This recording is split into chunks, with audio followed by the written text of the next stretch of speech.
Today, we're making a 6x6 card using napkins. Hi everybody, Creative Katie Karen Burchill here. Welcome to my channel. So to make this card, I am using this Succulent Love napkins from NinnysNapkins. There's links and a code in the description box. You're going to want to make sure you know where there's some words because you want to avoid keeping that into your card. So I've cut it into the quadrants and now I'm just using a liner brush with water and I'm water cutting out the excess napkin. Now you can leave that on. I just prefer cutting it closer and I find it very relaxing to water cut my napkin. Alternatively, you can use a scissors to cut it. Do whatever technique works better for you. Now with the napkins, often you can get like a right view and a left view. They're kind of opposite. And so when you're playing with orientation, you can decide which way you want it to go.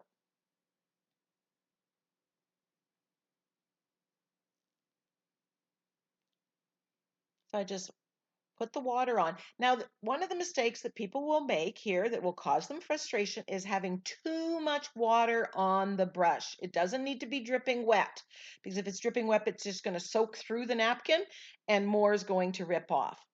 Now, this is a 6x6 card, folded card from the Crafters Workshop. Love the 6x6 size, works great with their stencils. So I'm just kind of putting it through the paces and seeing how much mixed media stuff it can handle. So here I am going to decoupage this napkin down with my fluid matte medium. Now I'm just marking off the top, the other part of it. I want to keep the rest of the card base clean. That's always a challenge. And I am not a neat, clean creator. When I'm done, it looks like a bomb's gone off in my studio. And I've got paint and medium all over. So I'm putting that underneath and then putting it on top as well.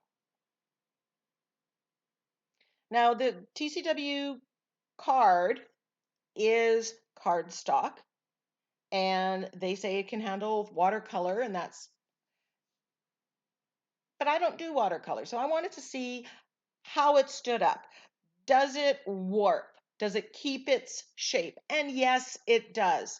Adding the matte medium here, it warped a little bit, but no more than any other of my mixed media pages. And I dry it on both sides. And when you decoupage a napkin down, if you're going to do anything afterwards, you want to make sure that that's completely dry at that stage. Now, those little bits that I cut off, I stuck in my stash. They did not go in the garbage. They might show up on a mini make. Now I'm taking gesso and with the combination of a brush, my finger, and a makeup sponge, I'm putting white gesso, I'm blending the edges, and I'm covering the rest of the cardstock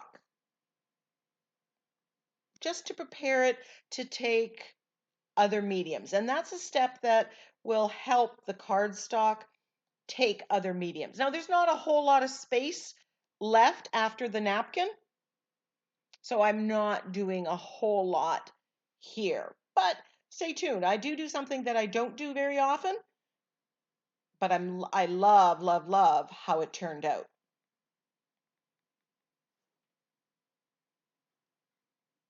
So now I am colorizing or brightening up the focal image, the napkin.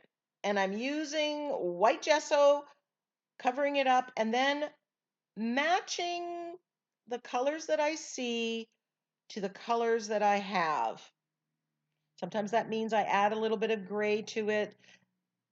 And I'm globbing on, and really that's exactly what I'm doing. The white gesso and then the color. And that's giving some highlights as well as the shading that's there. So I've left a lot of this in to show you. And I know this is a scary process, but practice. Add the white gesso, then the color, then come in. I'm looking back at the original napkin so I can keep the shape and the shading.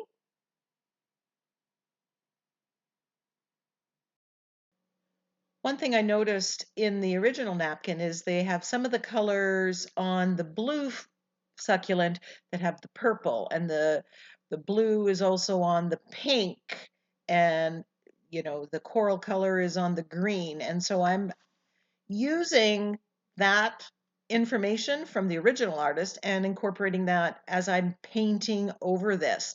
And again, it's abstract. It's not like I'm taking a picture of this. I'm going very abstract. And because I'm globbing on the paint, I'm also adding texture to this painting. And it's giving it a very nice effect.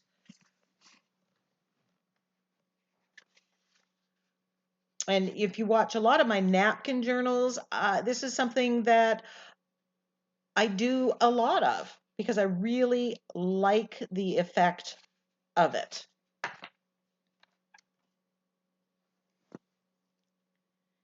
You can always come in with darker colors. You can, with a wash of color, to shade, to add low lights.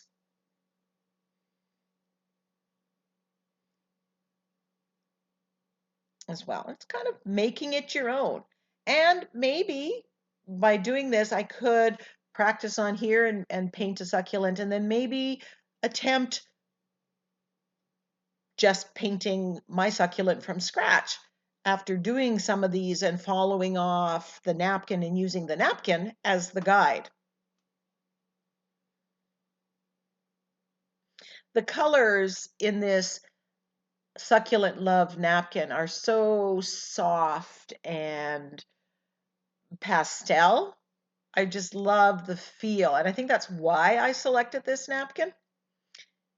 On this blue one, I'm putting the white. There I'm looking back, seeing what it is, and I'm leaving the dark from underneath. So I'm not covering, I'm not painting it out. I'm not losing the shape of the leaves. I'm painting inside of the petals or the leaves.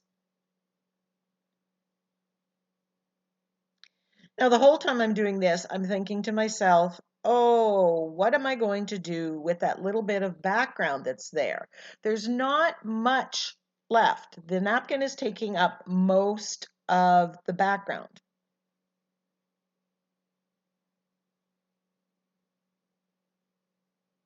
Here I'm going in and I'm adding some darks.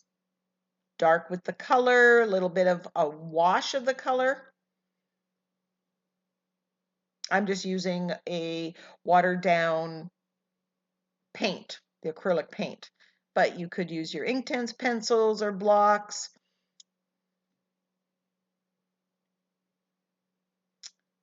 I struggled a little bit with the leaves, couldn't quite get the right color, and I think I needed to take the green that I had and add a little bit of gray to it to give me that more muted color that I was looking for.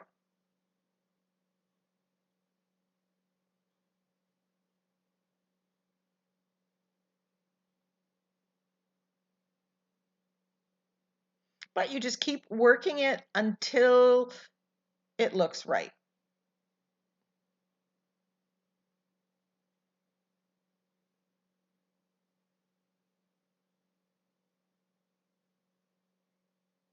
I think here I've added some of the gray into the background.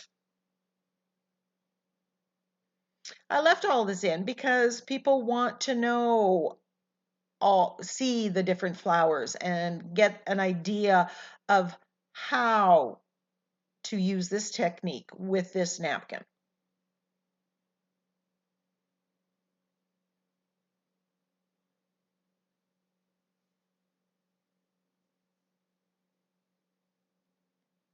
this napkin this is a 6x6 card. I think this napkin, I want to do this on an 8x8 or a 10x10 square.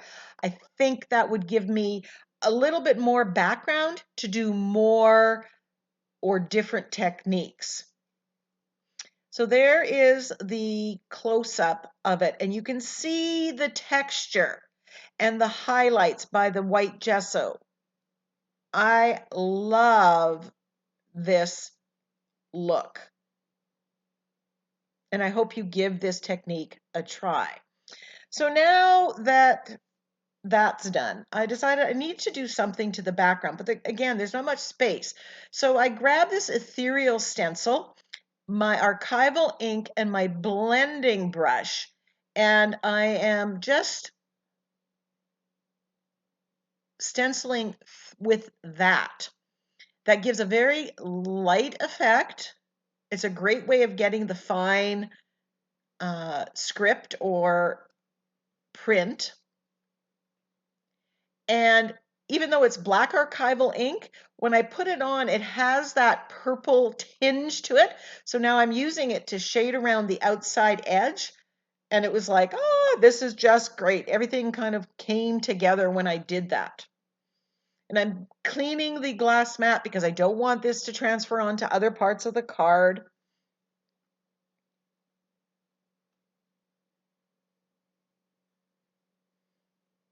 I'm just adding a little more color where I may have stenciled over. I want my focal image to be the up front.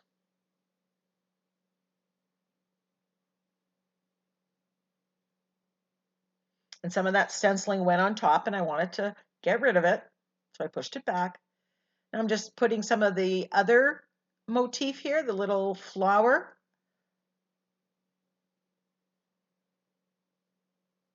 If it was if it was the 10x10 or 8x8, I may use some of this with texture paste and add that other element to it. But when it's smaller, sometimes less is more. You have to edit out every technique. And I think sometimes we get ourselves into trouble when we try to do too much. Now I'm splattering with silver, which goes really well with the colors that the napkin dictated here, that grayish tone. And then I splatter with black as well. I hemmed and hawed about putting a sentiment on. There really wasn't room to put. I was going to stamp like a single word, but I couldn't think of what to put on here. So it's very odd for me not to have a sentiment. But as it stands, I could always add a sentiment before I send this out. If I, decide this is going to be a birthday card, I can stamp happy birthday on it or for whatever purpose. So I can always revisit that. Here I'm just using my charcoal pencil to shade around the edges, get a little bit more shading. I hope you like it. Close-ups coming. Until next time, go get creative.